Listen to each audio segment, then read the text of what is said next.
अस्सलाम वालेकुम नाज़रीन, welcome to my show insight. आऊं आहियां मां सां गॾु नाज़िया मीर। नाज़रीन, 14 अगस्त 2024 मुल्क जी आज़ादीअ खे 77 साल मुकमल थिया आहिनि। सॼे मुल्क में जशन तक़रीबूं अॼोके ॾींहं जी मुनासिबत सां मुख़्तलिफ़ प्रोग्राम्स रिथियल आहिनि ऐं उन्हनि खे मुल्क जा नाज़रीन जेका हुकूमत आहे, सिविलियन हुजे ऐं उन खां सवाइ अस्करी जेका असांजो पासो आहे, उन पासे ॾांहुं बि जेके आला उहिदेदार आहिनि ऐं उहे सभु अॼु गॾिजी करे मुल्क जी आज़ादीअ जो हीउ जेको जशन आहे उनखे सेलिब्रेट बि कयो पियो वञे, वचन बि कयो पियो वञे त जेके ॾेही या परॾेही फ्रंट ते असांखे चैलेंजिस मौजूदु आहिनि, उन्हनि चैलेंजिस जो कीअं मुक़ाबिलो करिणो आहे, हितां खां अॻियां कीअं वधिणो आहे। जेको सफ़र रहियो 77 सालनि जो, उन ते बि नज़र विधी पई वञे।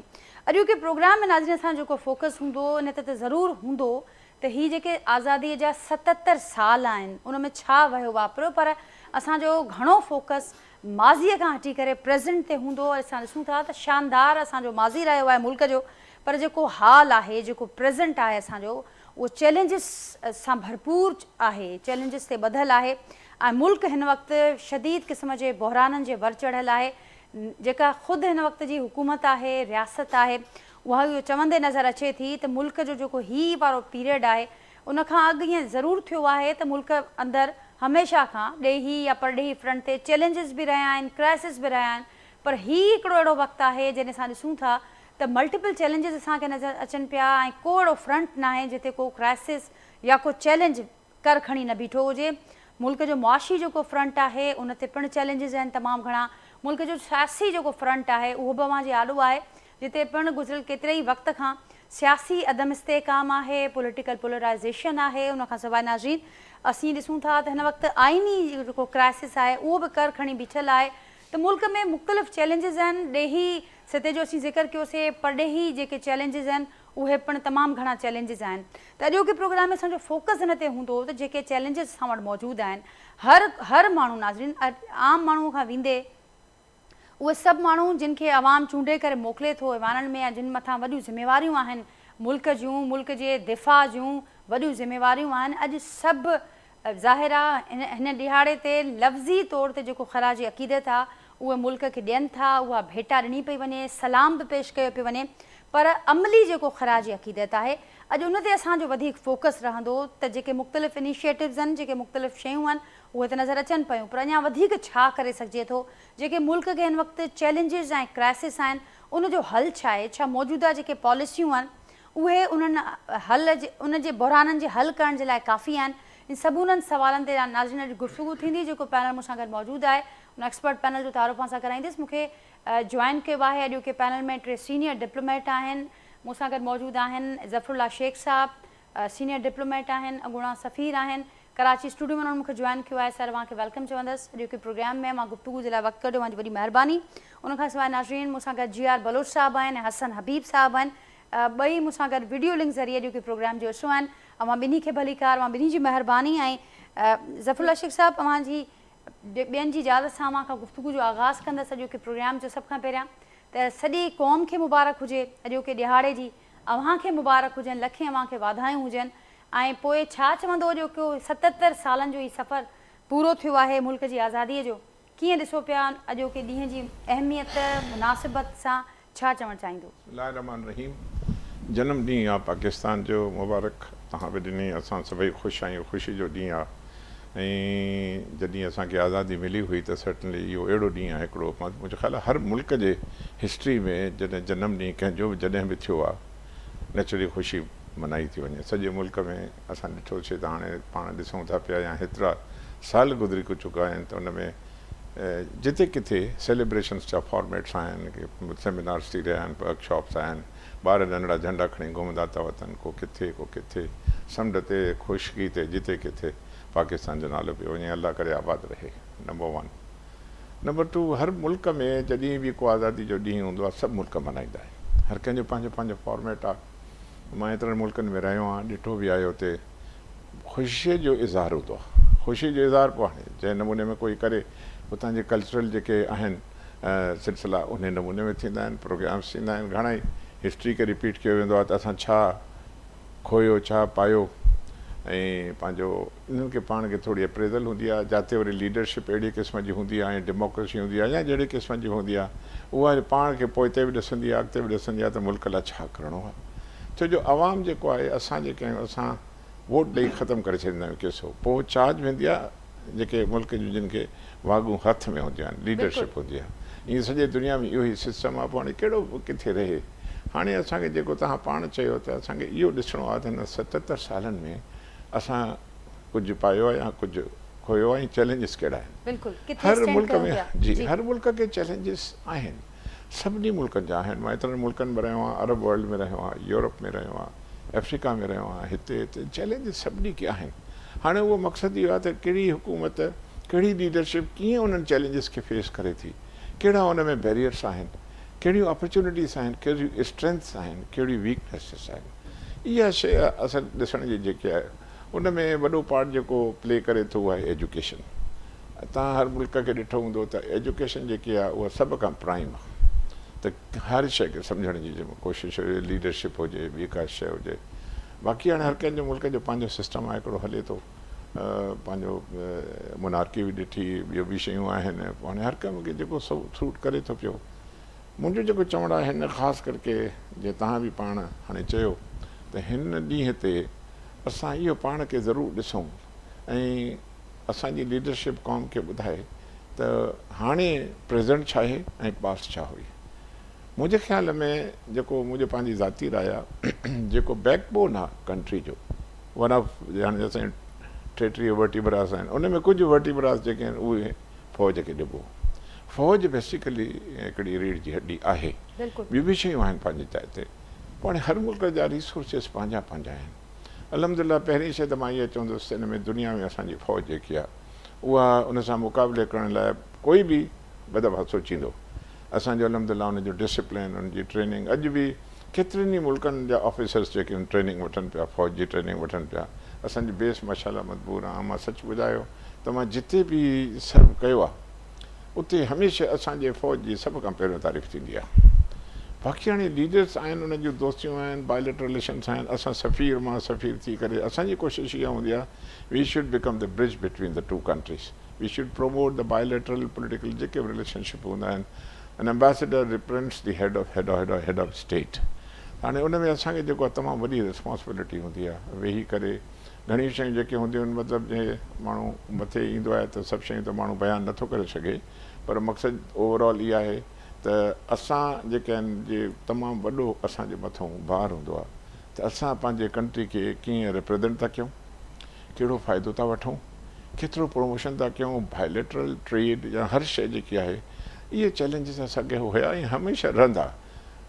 पाकिस्तान जेको आहे असांजो नंढिड़ो मुल्क न आहे। ऐं सच पुछो त जेकॾहिं असांखे या असांजे ज़ात खे मां केॾो बि सुठो कमु कयां, पर मां जी सुञाणप त पाकिस्तान आहे। बिल्कुलु। त इन करे पाकिस्तानी एम्बेसडर मुंहिंजे को नालो खणी कोन चवंदा हुया। ठीकु आहे, नालो पंहिंजी जाइ ते, that is secondary, but the primary is that कहिड़े मुल्क सां असां आहियूं उते।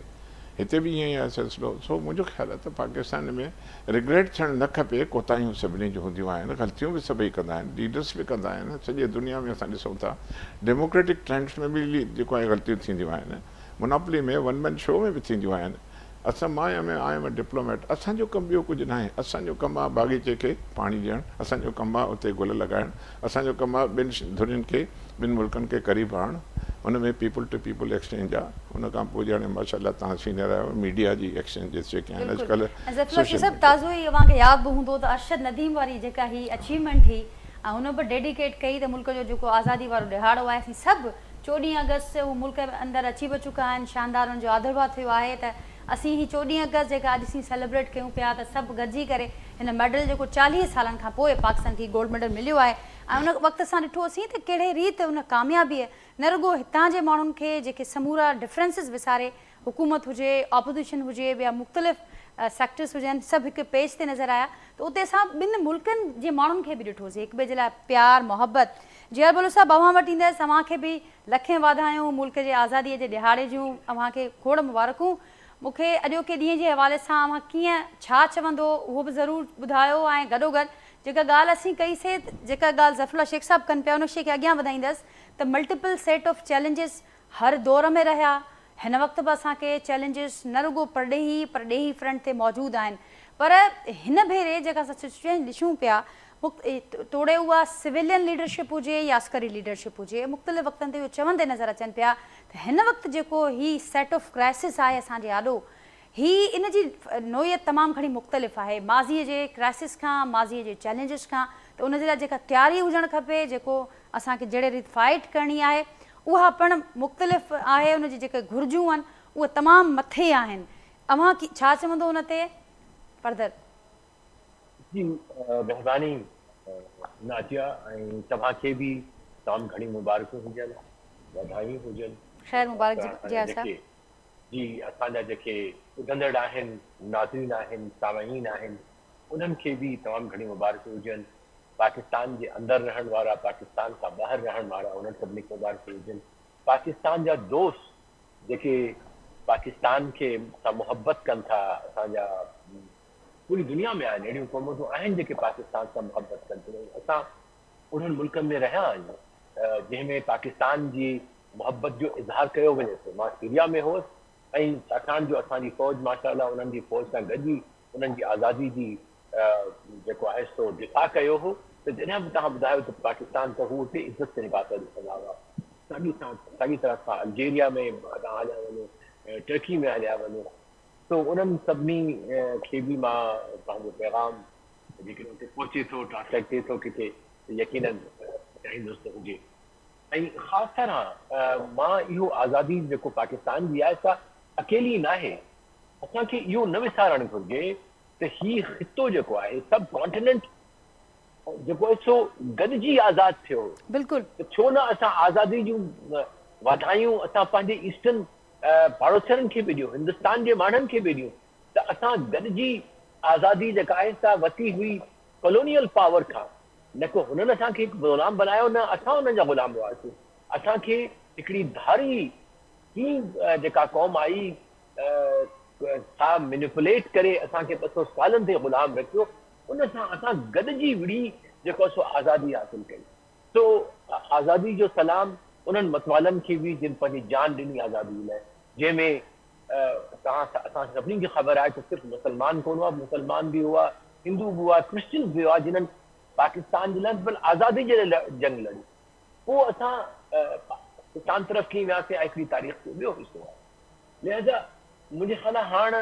ही आज़ादी जेका जो ॾींहुं आहे पाकिस्तान जे लाइ बि चैलेंजिस जो हिकिड़ो आहे पूरे साउथ एशिया लाइ बांग्लादेश बि ॾिसो किथे बीठो आहे हिंदुस्तान बज़ाते ख़ुदि किथे बीठो आहे त मां इहो कोन चवंदुसि त पाकिस्तान अकेलो आहे इन्हनि चैलेंजिस में मां सम्झां थो त साउथ एशिया पूरे खे सॼी सब कॉन्टिनेंट जेको ब्रिटिश रूल अंडर हुयो जंहिंजा अञा ताईं मुंहिंजे ख़्याल इहे उहे जेका पीड़ा हुई उहा ख़तमु न थी आहे उहे जेके ज़ख़्म जेके बॉडी पॉलिटिक्स खे लॻाई हुई ग़ुलामी 200 सालनि जी उहे अञा ताईं मधम न थिया आहिनि इन करे असां वरी पंहिंजे स्टेट्स खे उन्हनि प्रोग्रेसिव प्रिंसिपल्स ते उन्हनि मॉरल प्रिंसिपल्स ते उन डेमोक्रेटिक प्रिंसिपल्स ते न इस्तवार करे सघियासीं ऐं उनजे बरअक्स पंहिंजे लड़ाइयुनि में लॻी वियासीं जिन जा थी सघे थो त ॿिज जेके हिते विधा विया हुआ I will not be surprise कुझु तारीख़दाननि जो इहो बि आहे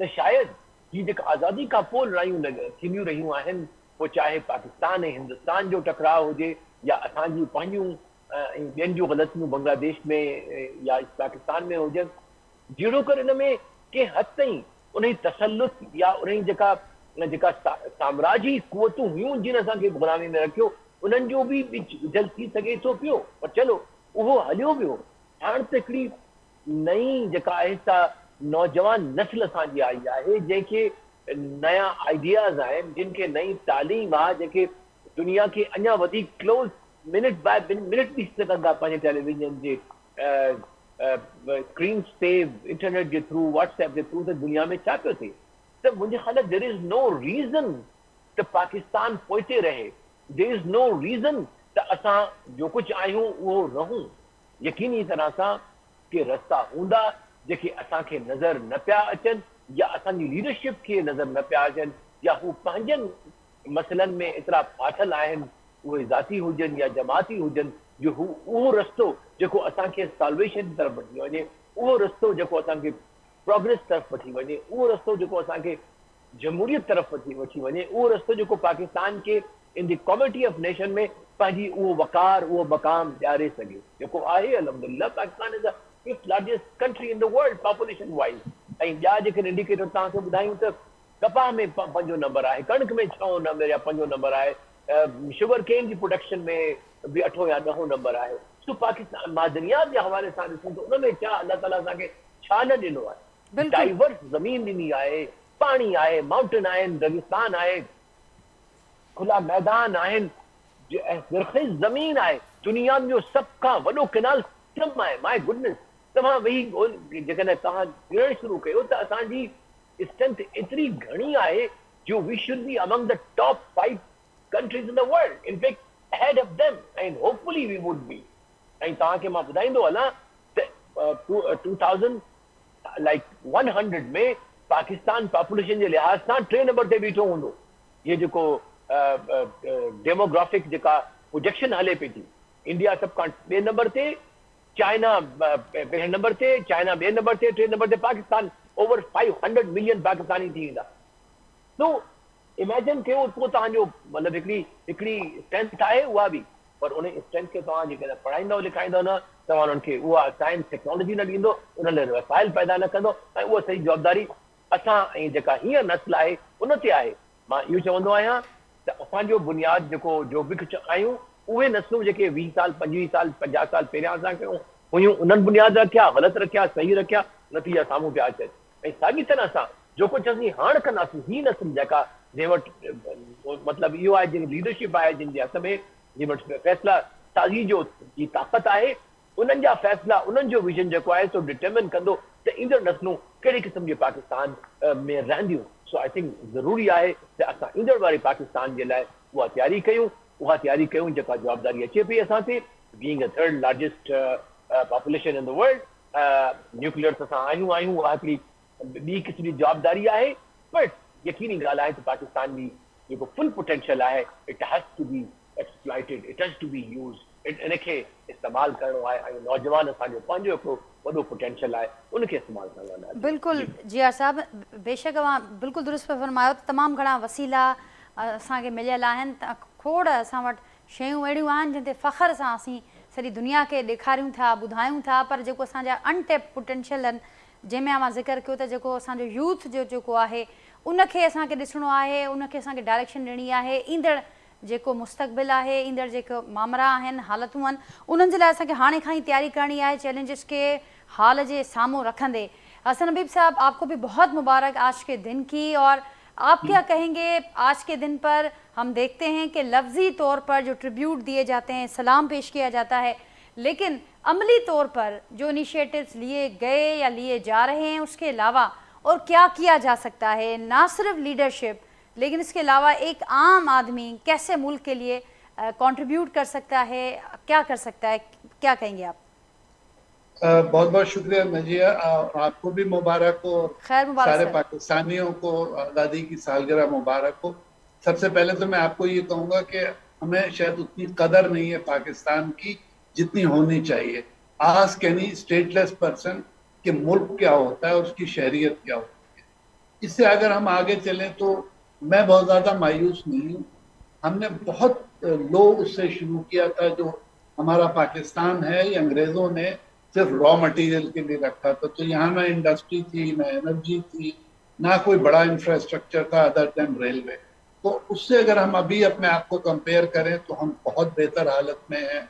हमारा इंफ्रास्ट्रक्चर भी है, हमारे यहाँ बेहतर रोड्स हैं, ट्रेन में तो हम नहीं कर पाए, लेकिन इसके अलावा हमारा कम्युनिकेशन नेटवर्क बहुत अच्छा है और हम पहले से बहुत बेहतर हालत में, हम बहुत आगे जा सकते हैं। अब आपने सवाल पूछा कि हमें क्या करना चाहिए। देखिए, हमारा सबसे बड़ा मसला, जैसे बलोच साहब बड़े फख्र से बता रहे हैं कि हम 3rd लार्जेस्ट पॉपुलेशन वाली कंट्री हो जाएंगे, तो हमने उसके लिए तैयारी करनी है।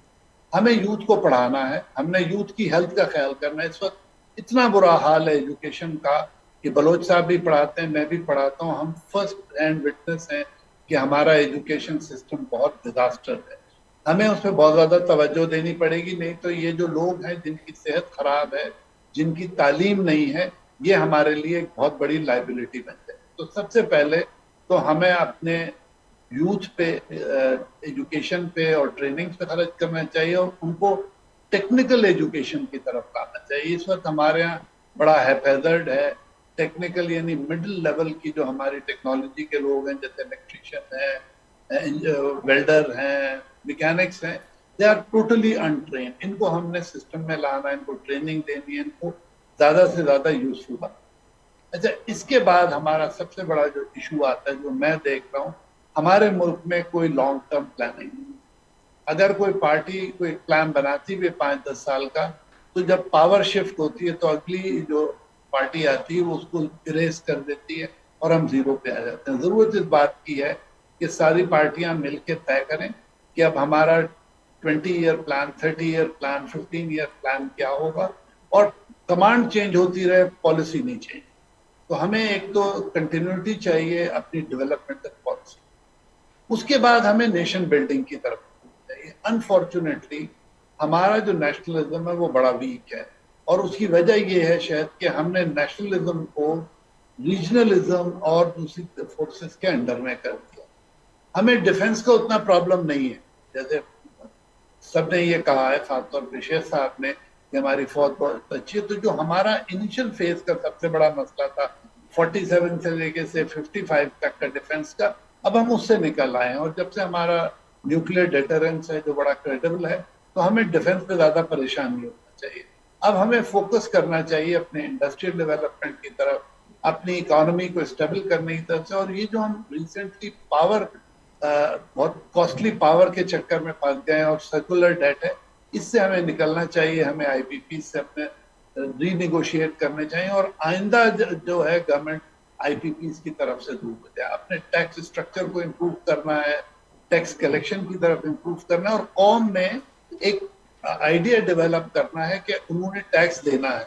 इस वक्त क्या हो रहा है कि सिर्फ सैलरीड लोग टैक्स दे रहे हैं, या वहां से टैक्स आ रहा है जो मल्टीनेशनल है, दूसरे लोकल जो हमारा दुकानदार है या रिटेलर है वो तो टैक्स देने पे ही तैयार नहीं है। इसी तरह हमारा इंडस्ट्रियलिस्ट जो है वो भी टैक्स देना बहुत दुश्वार समझता है। तो हमें अपनी कौम को एक तरह से डेवलप करना है जिसमें उनमें ये ख्याल आए कि वो इस मुल्क के ओनर हैं।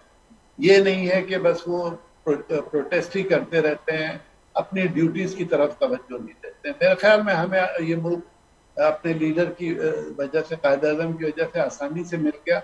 अगर हमने लड़के 10-5 लाख रुपए आदमी मरवाए होते तो शायद हम उसकी वैसे कदर करते, जैसे वियतनामीज कर रहे हैं, जैसे बांग्लादेशी कर रहे हैं और दूसरे लोग कर रहे हैं। तो हमें जो है कौम को इन ऑल इम्प्रूव करना है, उसमें वैल्यूज का वो ऐड करना है, उसके लिए इंटेलिजेंशिया को अपना रोल अदा करना है, एकेडमिक्स को करना है, रिलीजियस जो हमारे लोग हैं उनको वो करना है।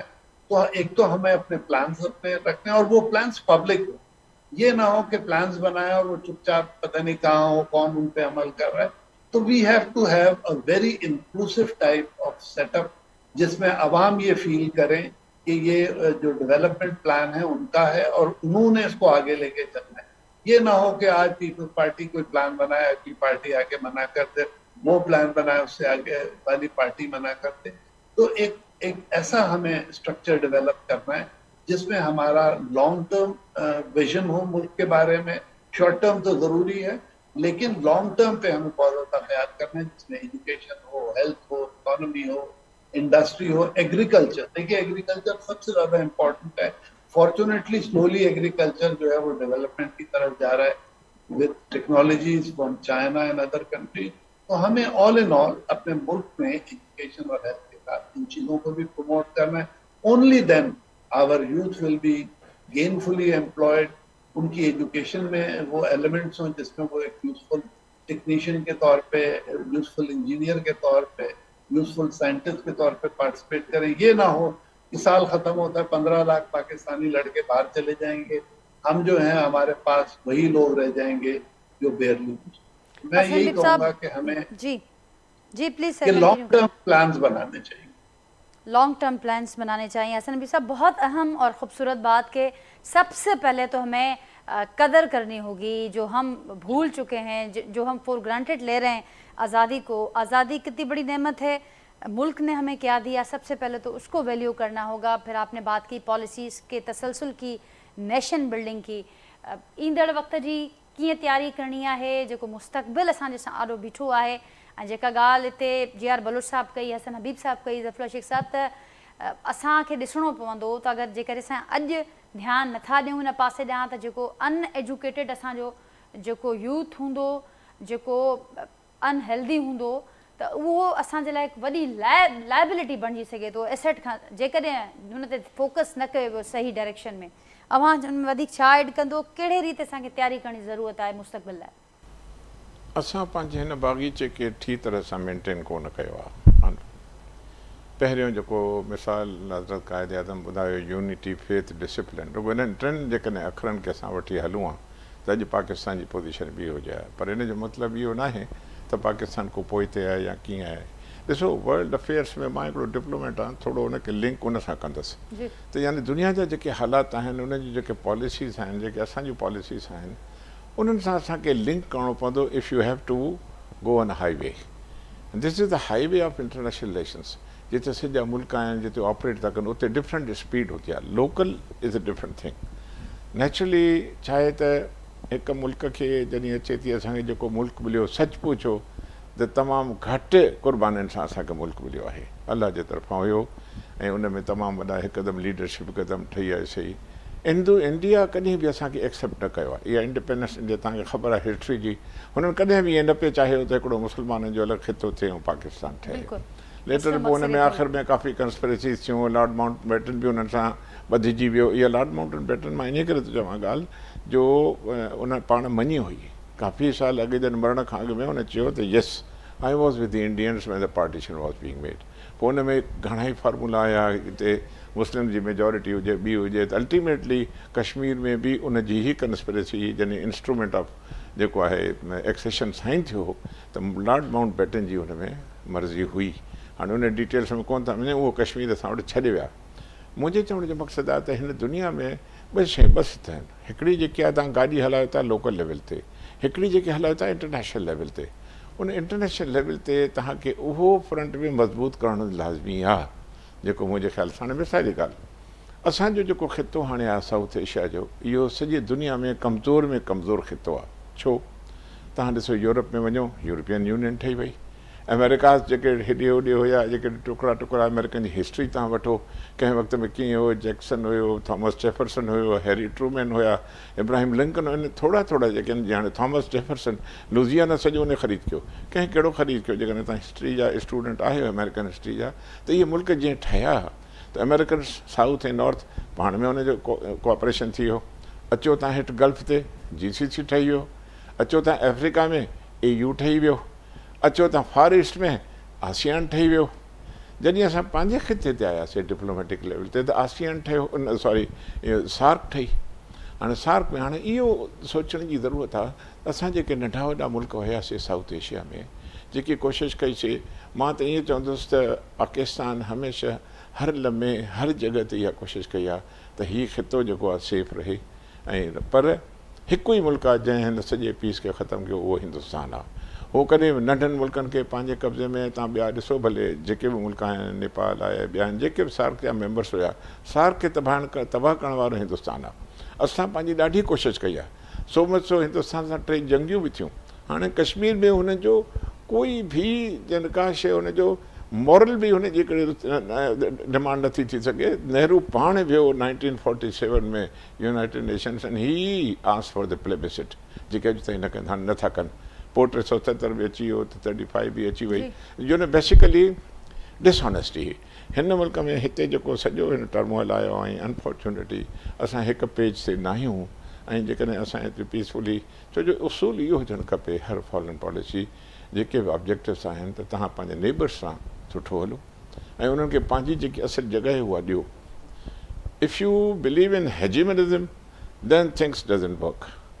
ॿई असां थी विया, पाकिस्तान बि थी वियो न्यूक्लियर, असां बि न्यूक्लियर थी वियासीं। उहो न्यूक्लियर थियण खां सवली ॻाल्हि न आहे, उहा नंढी ॻाल्हि कान्हे का। मां जेको ओवरऑल तव्हांखे पिक्चर पेश कयो त हीउ हिकिड़ो खितो आहे जिते इहो सिलसिलो हली रहियो आहे ऐं उन जे असांजे कमज़ोरी मां पोइ ते इंटरनेशनल रिलेशन्स जेके आहिनि डिफरेंट कंदा पर इन सॼी सिचुएशन खे हिते चैलेंजिस असां वटि सभ खां पहिरियों चैलेंजिस इहो हुया त असां पंहिंजे लोकल लीडरशिप खे मज़बूत रखूं ऐं असांजा जेके बैकबोन्स जेके वर्टिब्रास उनजा आहिनि उनखे मज़बूत रखूं। अॼु जेकी असांजी इकोनॉमी जंहिं हालत में पहुती आहे उन में सर्टनली असांजूं ग़लतियूं बि आहिनि ऐं वीकनेसिस बि आहिनि। गॾिजी करे इहे सभु दूरि थींदियूं, कंहिं हिक खे तव्हां ब्लेम नथा करे सघो। असां वोट कयूं था, असां वटि डेमोक्रेसी जहिड़े क़िस्म जी बि आहे ऐं माशाल्लाह असां वटि जेको तव्हां लेडीज़ विमेन जो रोल ॾिसो तमामु ज़बरदस्त आहे। असांखे हर शइ आहे हिन मुल्क में, तव्हां ॾिसो न अंदाज़ो लॻायो त सभु शइ आहे। तव्हां हिकिड़ी वॾी सुठी गाॾी वठी करे उन जो जेकॾहिं ड्राइवर सुठो न आहे त there is no use of buying that car, you need a good driver. उहा असां वटि कमी आहे। अलाह करे उहे कहिड़े अहिड़ा ॾींहं अचनि त अहिड़ा के सुठी लीडरशिप अचे। ईअं न आहे त लीडरशिप पंहिंजे लिहाज़ खां कंट्रीब्यूट कयो आहे लीडरशिप, पर मां हिकिड़ो एज़ अ पाकिस्तानी थी करे मूंखे ॾुख थो थिए त सभु कुझु हूंदे बि तव्हां जेकॾहिं न करे सघियऊं असां त वरी बि असां इन चैलेंजिस खे साम्हूं रखणु खपे, ॾिसणु खपे त कहिड़ियूं असां में कोताहियूं आहिनि। सभु गॾिजी विहूं, असां इन मामले खे ख़तमु करे छॾियूं, पर अलाए छो कहिड़ी का नज़र लॻल आहे इहो कमु नथो थिए। इनशा अल्लाह ताला को ॾींहुं अचे त हिकिड़े ॾींहुं थिए। हाणे हर जाइ ते कशकोल खणी घुमंदा अथव त हुन खां 2000 रुपए खां 3 रुपया कंहिंखे 4 खां चाइना खां सऊदियुनि खां, केॾी शर्म जी ॻाल्हि आहे। सच पुछो त हिकिड़ो सऊदी अरेबिया उन वटि टाइम हो जंहिंखे असां चांवर डोनेट कंदा हुआसीं, कोई ते उहो टाइम हो जंहिंखे खाइण जा पैसा हुनखे ॾींदा हुआसीं। काॾे वई उहे शयूं? मूंखे यादि आहे हिकिड़े दफ़े मुंहिंजी ड्यूटी लॻी, I was a young officer is a foreign office, Mahathir Mohamad साहब मलेशियन प्राइम मिनिस्टर, जेको 13-14 साल प्राइम मिनिस्टर रहियो। मुंहिंजी ड्यूटी लॻी त हिनखे मां हेलीकॉप्टर में तरबेला डैम ते वठी वञा ॾेखारे अचां। उन वक़्तु I was section officer east Asia foreign office में। मां हुनखे वठी वियुसि, वेठा त असां ॿ ॼणा हुआसीं। जॾहिं तरबेला डैम ते बीठा हुआसीं त हीअं करे ॾिसे पियो वेठो त जेको हुनजा स्पिल्टर सॼा जेको पाणी हो जेको हीअं किरे पियो, हीअं करे मूंखे ॾिसी थो चए त my boy what has happened to Pakistan. ये लफ़्ज़ तो ॿुधाए, you gave us everything but you are nothing nowadays. Your leader said unity, faith and discipline. You never adopted the words of those leaders. हो इहे मुल्क कोरिया, मलेशिया, थाईलैंड सभिनी असांजूं policies बाक़ाइदे उन्हनि चोरायूं ॾियूं, उन्हनि उहे शयूं फॉलो कयूं जेके असां फ़ैसिलो कयोसीं उन वक़्तु। पर छा थियो, विच में हिन दुश्मनी जे करे सिर्फ़ु इंडिया जी इन में मां नाफ़रमानी चवंदुसि, छो हिन सॼे ख़िते ते अॼु ताईं हुन जंगनि में रखियो आहे। अॼु ताईं जेके क्राइसिस में आहियूं अनफॉर्चुनेटली इन जे करे, हुन त अहिड़ी का वॾी ॻाल्हि कान्हे का। नंबर 1 शेख साहब होड़ बरक़रार आहे ऐं ज़रूरु शामिल गुफ़्तगू असीं कंदासीं। जिया साहब खे बि, हसन हबीब साहब खे बि। जिया साहब, ही तमामु तारीख़ी ॻाल्हियूं आहिनि ऐं तारीख़ी यादगिरियूं आहिनि जेके शेख साहब हिते असां सां वंडियूं ऐं उन्हनि ज़िक्र कयो त जेको लीडरशिप क्राइसिस आहे, leadership crisis the mother of all crisis. ऐं ज़ाहिर आहे उहो माज़ी में बि असां ॾिठोसीं, उन्हनि ज़िक्र बि मिसालूं बि ॾिनियूं त कहिड़े रीति असीं हिकिड़ी ट्रेंड सेटिंग, हिकिड़ी लीडिंग पोज़ीशन में रहियासीं ऐं हाणे बि सभु कुझु हूंदे असांखे ॾिसणो पवंदो, वरी असांखे रिव्यू करिणो पवंदो पॉलिसीज़ खे, मामरनि खे, शयुनि खे। अवां हुन में कुझु एड कंदो? तो मां हमेशा इहो चवंदो आहियां त वी कीप आस्किंग त करना क्या है, छा करिणो आहे। In fact, I was looking at the Qaid-e-Azam छा असांखे मैप ॾिनो। Almost he has given us directions in most of the cases. For example, हुन जी अप्रैल 1948 जी तव्हां स्पीच खणी वठो जेका हुन सिविल सर्वेंट्स खे ॾिनी, ॾाढो साफ़ ॿुधायो अथव त भई तव्हां के पॉलिटिक्स में तव्हांजो को इंटरफेरेंस कोन्हे को, जो को whosoever comes into power through the process of democracy. Number 2, वरी तव्हां स्पीच हुन जी ॿुधो पहिरीं जेका 14th ऑगस्ट वारी जेका पहिरीं आहे त religious freedom, human right, equal treatment of all the minorities, civil rights, women empowerment, फौजी जेको रोल आहे उनजी ॻाल्हि उन पाण कई आहे। करप्शन जे ख़िलाफ़ पहिरीं उन में पहिरीं अॿी स्पीच में हुन ॻाल्हि कई त इहो सभ खां वॾो कैंसर थी सघे थो जेकॾहिं तव्हांजे ख़िलाफ़ पंहिंजो पाण खे न मज़बूत कयो करप्शन जे ख़िलाफ़ in terms of character building of the leaders that will come. So I think इहे सभु शयूं असां वटि आहिनि, लेकिन हाणे हिन खे प्रैक्टिस में कीअं कजे, हाउ टू ऑपरेशनलाइज़. ऐं उनजो मुंहिंजे ख़्याल आहे ॿियो को बि कार्यशील दुनिया में जेको रवाज जेको राइज आहे उहो आहे बैलेट बॉक्स. जॾहिं तव्हां real sanctity of ballot box आणींदव, रियल डेमोक्रेसी आणींदव, तव्हां जंहिंमें freedom to of choice of people, कहिड़ो निज़ाम चाहिनि था, कहिड़ी पॉलिटिकल पार्टी चाहिनि था, कहिड़ो, ऐं हिकिड़ी इंक्लूसिव जेका असां डेमोक्रेसी हुजे, अहिड़ी का बि डेमोक्रेसी जंहिंखे तव्हां 15 या 12 या कंहिं तरीक़े सां बि कोशिशि कयो त असां उनखे सोशल मीडिया जे ज़रिए मैनिपुलेट कयूं या को ॿियो पावर इस्तेमालु करे कयूं या मिस स्टेटिंग द फैक्ट्स कयूं या हिकिड़े माण्हू खे अॻियां करे हिकिड़ी पार्टी ठाहियूं ऐं पोइ उन्हनि जे ज़ोर ते दड़कनि सां धौंस सां जेको आहे सो इहो प्रोपेगेंडा कयो त असां जीती आहे. इहे सभु जेके बखेड़ा ख़तमु करे नीट क्लीन जेका असां हिकिड़ो पॉलिटिकल अहिड़ो को एनवायरमेंट डेवलप करणु घुरिजे जंहिंमें पॉलिटिकल लीडरशिप जो मुंहिंजे ख़्याल कलीदी किरदारु आहे. उहो गॾिजी हिकिड़ो नयो चार्टर ऑफ सोशल चार्टर कनि त कीअं हिकिड़ो इंक्लूसिव डेमोक्रेटिक डिस्पेंसेशन जो निज़ाम पाकिस्तान में अची सघे थो. पंहिंजे पॉलिटिकल पार्टीज़ खे पाबंद कनि हिकिड़े ख़ासि डिसिप्लिन जो, त पार्टी जे अंदरि इलेक्शन कराइणो आहे, पार्टी जे अंदरि आम माण्हुनि खे बि शामिल करणो आहे, चंद फैमिलीज़ खे, चंद माण्हुनि खे 50-60 सालनि खां वठी नाहे इस्तेमालु न करणो आहे, टेक्नोक्रेट्स खे जॻह ॾियणी आहे, प्रोफेशनल्स खे जॻह ॾियणी आहे, स्कॉलर्स खे जॻह ॾियणी आहे, पेजेंट्स खे हायरनि खे जॻह ॾियणी आहे, मज़दूरनि खे जॻह ॾियणी आहे, ख़वातीन खे ख़ासि तरह जॻह ॾियणी आहे. साॻी तरह सां असांजो जेको एडमिनिस्ट्रेटिव ढांचो आहे सिविल सर्विस जो, उनखे बि मुंहिंजे ख़्याल तमामु हिकिड़ी नए रिव्यू जी ज़रूरत आहे. ईअं कोन्हे को हिकिड़ो ई माण्हू आहे जेको की हिकिड़ी सर्विस में दाख़िल थिए थो ऐं पोइ एट वन टाइम हू साइंस जी मिनिस्ट्री में बि सेक्रेटरी लॻी सघे थो, अकाउंट्स ऐं ऑडिट में वञी वेही सघे थो, FBI में वेही सघे थो, टैक्सेशन ते. नो, हींअर ज़मानो स्पेशलाइज़ेशन जो आहे. We have to have a structure जंहिंमें स्पेशलाइज़ माण्हू असांखे खपनि था जेके अॼुकल्ह जे कॉम्प्लिकेटेड इश्यूज़ खे, प्रॉब्लम्स खे जेको आहे सो सम्झनि ऐं उन मुताबिक़ गवर्नमेंट पंहिंजी हलाए. साॻी तरह पार्लियामेंट आहे, जुडिशरी आहे, उनमें तव्हां हिकिड़े नए निज़ाम खे आणियो जंहिंमें मेरिट ते जजिस अचनि, अॻिते वधनि, उतां वञनि ताकी हिकिड़ी कंप्लीटली डीपोलिटिसाइज़ असांजी जेका असां जुडिशरी अचे.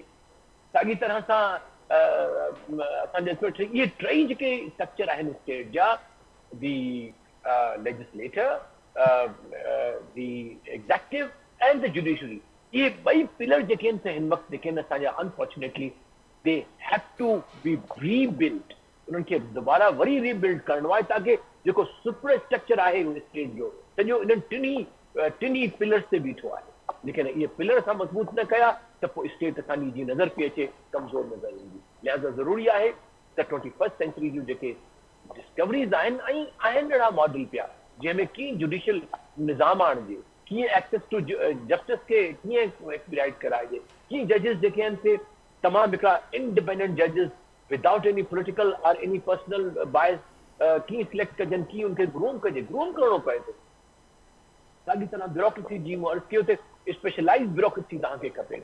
लेजिस्लेचर त ऑब्वियसली उनमें को रिफॉर्म इन तरह खपी थी सघे थो त तव्हांजूं बार इलेक्शन थियनि त ततीर जो जेको अमल आहे या जेको अमल आहे एवोल्यूशन जो उनजे थ्रू जेको जॾहिं हिकिड़ी हले थी 4 महीना 4 साल 1.5 साल 2 साल हुकूमत वरी उहा डिस्टर्ब थी वञे, उन वरी हाइब्रिड निज़ाम थो थी वञे या फुली जेको सो मार्शल थी थो वञे, त ही 77 साल जेके आहिनि हिकिड़ी ॾाढी ॾुखाईंदड़ तारीख़ आहे. जेकर असां तारीख़ खे ॾिसूं पाकिस्तान जी के इहा का ख़ुशि आहिनि, अहिड़ी ख़ुशी ॾियण वारी तारीख़ कोन्हे. जे किताब पढ़णु शुरू कयो तारीख़ जो पाकिस्तान स्टडीज़ खे ऑब्जेक्टिवली त दर्द थिए थो, दुख थिए थो त छो पियो थिए असां सां. That is not what we got Pakistan for. त कीअं ऐं ॿियो सभ खां जेको ख़तरनाक अमल असांजो थियो आहे त 2 साल जेके न असां तरक़ी जा ॾिसूं था त असांजा 8 साल जेके आहिनि से वरी तमामु डिटोरिएशन तरफ़ हलिया था वञनि. तो इन करे अक्यूमुलेटिव जेको हुनजो इम्पैक्ट इहो थिए थो त असां ज़माने सां गॾु हली नथा सघूं. दुनिया अॻिते वधी थी वञे पई, कंहिं इंतज़ारु नथो करे. तो आई थिंक वक्त जी रफ्तार सां, ज़माने जी रफ्तार सां, ज़माने जे नए अंदाज़ सां असांखे पंहिंजी क़ौम खे अॻिते वधाइणो आहे, जंहिंमें हर माण्हू जेको आहे पंहिंजो पॉज़िटिव किरदारु जी हर माण्हू पंहिंजो पंहिंजो पॉजिटिव किरदारु उन में अदा करे। हसन हबीब साहब, वक्त की रफ्तार, ज़माने की रफ्तार, ज़माने के अंदाज से चलना होगा, यही वे फॉरवर्ड हो सकता है सारी सिचुएशन में। जी जी बिल्कुल। देखिए, एक तो हमारे साथ ट्रेजेडी ये हुई कि हमारे फाउंडिंग फादर्स में थे कायदे आज़म और लियाकत अली खान, बहुत जल्दी हमें छोड़ के चले गए। अच्छा, हमने उसके बाद ये किया कि जो कायदे आज़म की गाइडलाइन थी, जिनका फरूख साहब ने किया, उनको हमने सेलेक्टिवली पढ़ा। हमने एज अ होल ना रिसर्च की, ना उसको अपने प्रॉपरली करिकुलम में इंक्लूड किया। तो हमारी नई नस्ल जो है वो तो लार्जली इग्नोर है what our founding fathers wanted from us. अच्छा, फिर जैसे बलूच साहब ने कहा वेरी करेक्टली कि माइनॉरिटी राइट्स पे हमें गौर करना चाहिए, हमें वुमेन राइट्स पे गौर करना चाहिए। जो वीकेड सेगमेंट्स ऑफ द सोसाइटी हैं उनको हमें लेके चलना चाहिए, चाहे वो रूरल मासेस हो या कोई सर्टन पॉकेट्स हैं पाकिस्तान की जो अंडर डेवलप्ड रह गई है, इन पे हमें। और इस सबको आप कैसे करेंगे, वो है गुड गवर्नेंस। अच्छा, मौजूदा जमाने में गुड गवर्नेंस का ये मतलब नहीं है कि अफसर जो है ब्रिटिश टाइम की तरह या कॉलोनियल लीडर की तरह हाथी पे बैठ के निकले और सबको क्रश कर दे। मौजूदा जो कॉन्सेप्ट है उसमें सर्विस डिलीवरी है, चाहे वो जस्टिस में हो, चाहे ब्यूरोक्रेसी के हो, चाहे पोस्टल सर्विस हो, चाहे वो नादरा हो, जो भी डिपार्टमेंट आपका हो वो ओपन हो, वो सर्विस प्रोवाइड करे। ये ना हो कि उसके अपने लॉज ऐसे हो कि लोग रिस्ट्रिक्टिव हो जाएं, लोग उन तक जाते हुए डरें। जैसे हमारी मौजूदा पुलिस है, कोई भी आदमी उनके पास जाते हुए डरता है। तो हमें जो सर्विस डिलीवरी पे, और जैसे फलोर साहब ने बिल्कुल सही कहा कि हमें अपनी ब्यूरोक्रेसी को स्पेशलिस्ट बनाना हो। ये जो अभी जनरलिस्ट ब्यूरोक्रेसी है ना, कि एक आदमी आज पोस्टल में बैठा है, कल वो मिलिट्री बैंड में चला जाएगा, फिर वो किसी दिन कस्टम में पहुंच जाएगा, फिर एक दिन उठेगा प्लानिंग कमीशन में बैठा होगा। इससे हमें निकलना पड़ेगा। हमें अपने ब्यूरोक्रेट को प्रोफेशनली फोकस ट्रेनिंग्स में रखना पड़ेगा कि जो फाइनेंस का हो वो फाइनेंस का चैंपियन हो, जो कस्टम का या रेलवे का हो वो उस एरिया का चैंपियन हो, यानी जिस डिपार्टमेंट का भी हो वो होगा। अच्छा, इसके साथ साथ हमें अपने इंस्टीट्यूशंस को स्ट्रेंथ देनी पड़ेगी, चाहे वो जुडिशियल हो, चाहे एग्जीक्यूटिव हो, चाहे मिलिट्री हो। हमारे जब तक इंस्टीट्यूशन मजबूत नहीं होंगे, वो कंट्रोल नहीं कर पाएंगे अपने लोगों पे, करप्शन कंट्रोल नहीं होगी। देखिए, जब से हमारे इंस्टीट्यूशन वीक होना शुरू है, करप्शन एकदम स्काई रॉकेट कर गई। तो हमें अपने इंस्टीट्यूशन हैं उनको स्ट्रेंथन करना है। जो उनको रिक्वायर्ड पॉलिटिकल सपोर्ट चाहिए लीडरशिप से, वो इंश्योर करनी चाहिए। देखिए, सबसे जो खराब मिसाल हमारे पास मौजूद है वो है पोलियो इरेडिएशन। आज तक सारी दुनिया में पोलियो खत्म हो गया, पाकिस्तान में नहीं हुआ, इसलिए कि जिन इदारों ने ये काम करना है वो या तो सीरियसली काम नहीं कर रहे या उनको डिलीवरी की स्ट्रेंथ नहीं है। अब दुनिया में सिर्फ अफगानिस्तान पाकिस्तान 2 मुल्क रह गए जहाँ पोलियो है। नो, हाउ कैन यू से एनी अचीवमेंट? आपके हम न्यूक्लियर पावर हैं, हमने अर्थ के गिर्द सैटेलाइट भेज दी हैं, हमारे मिसाइल सारी दुनिया में घूम रहे हैं, फौज हमारी सबसे अच्छी, बट हम एक छोटा सा काम नहीं कर पा रहे हैं पोलियो को हटाने का, जिसके बड़े नेगेटिव इमेज पे हमारे असर पड़ते हैं। फिर हमारा जो जैसे बार बार सब लोग ये कहते हैं, कहा बलोच साहब ने तो बहुत स्ट्रेस किया कि हमारी पब्लिक जो है उसको हमने डेमोक्रेसी के लिए तैयार करना है।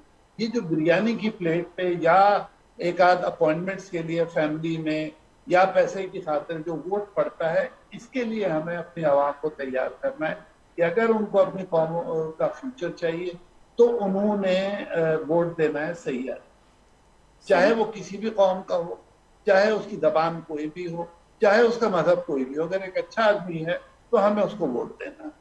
जब तक ये नहीं होगा तो कुछ भी नहीं होगा। इसके साथ साथ आपको पॉलिटिकल पार्टीज को तैयार करना है कि वो अपने वर्कर्स की पॉलिटिकल ट्रेनिंग करें। अब तो इतना बुरा हाल है कि स्टूडेंट पॉलिटिक्स खत्म हो गई है। पहले स्टूडेंट यूनियन जो थी लोग वहां से सीख के फिर मैदान में आते थे, पता चला वो सिस्टम ही खत्म कर दिया।